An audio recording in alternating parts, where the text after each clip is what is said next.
Okay, so here we are in Wise. We have scrape and whoosh random containers. Let's go ahead and add our audio assets. So right click on the random containers, select import audio files, click add files, go to your desktop where you've kept them, or wherever you've kept them, and go to Foley, Scrapes and Ringouts, Edited.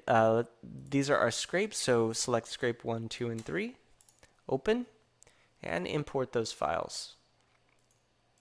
Alright, so now we want to add our whoosh assets to our whoosh random container. So we're going to right click on the random container, import audio files, add files. We're going to go to our audio assets folder from our desktop, Foley, swooshes, edited, and then shift click to select all three of our assets, select open, and then import, and we will see that our whooshes have been added to our whoosh random container.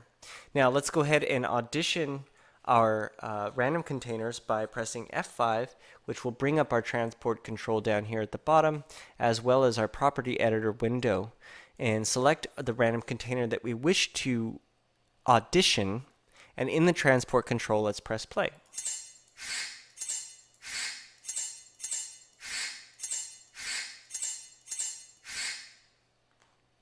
So it sounds like we have two that sound similar in our scrapes and one that does not. So let's listen to all three of these: scrape 01, scrape 02, and scrape 03.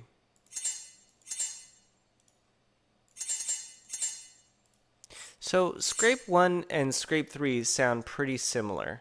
I think for the and scrape 2 sounds actually very different. So for the purposes of this video, I think what we're going to do is actually not randomize our scrape, and we will randomize our whoosh. So instead of having a random container for our scrape, instead of coming up and going through and finding 3 more scrape sounds, I'm just going to create a sound effect, call it scrape. I can't do that because there's already one that is named that. So I'm going to call this scrape X and then rename this scrape. There we go. And then I'm going to move my scrape 01 asset. Actually, you know what? Here's what we're going to do. We're going to move this scrape 01 sound effects into the default work unit. And we're going to delete our random container for scrape. We're going to delete this one as well.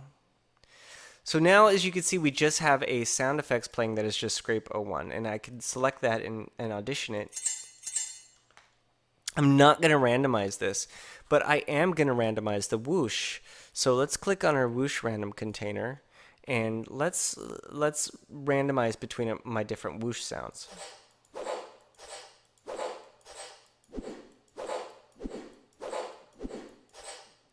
So as you can see, I have 3 different whoosh sounds there.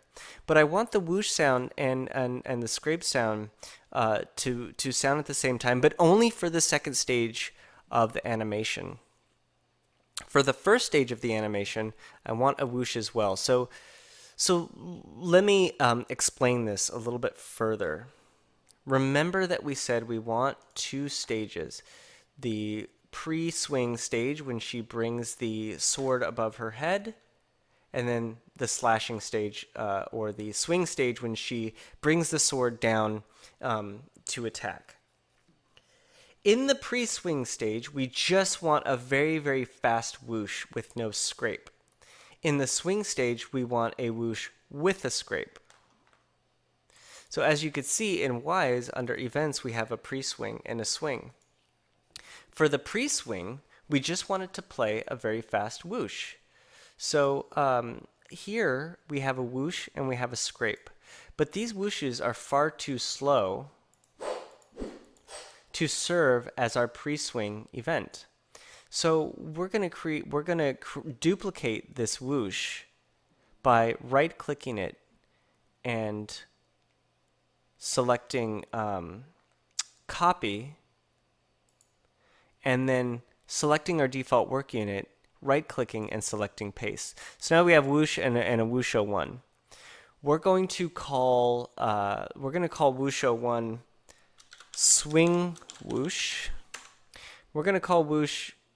We're going to rename it to pre-swing whoosh. So these both contain the same assets, but for pre-swing whoosh, we're going to raise the pitch by 1200 cents. And that's going to make the swooshes faster. See that? By raising the pitch, we've made the whooshes much faster.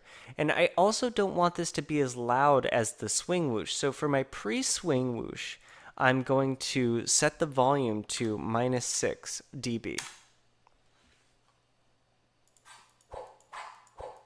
Great. So now we have our pre-swing whoosh, which is a very fast, quieter whoosh, and we can now set up our pre-swing event to play this pre-swing whoosh object. I'm going to go ahead and click and drag my pre-swing whoosh random container to my pre-swing event.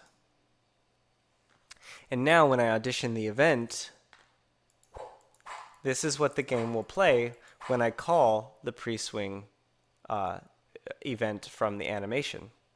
So remember that we also want to make sure that under our player sound bank, we see our pre-swing event, which corresponds to this event, which we know by pressing F5 and testing is going to play our pre-swing whoosh.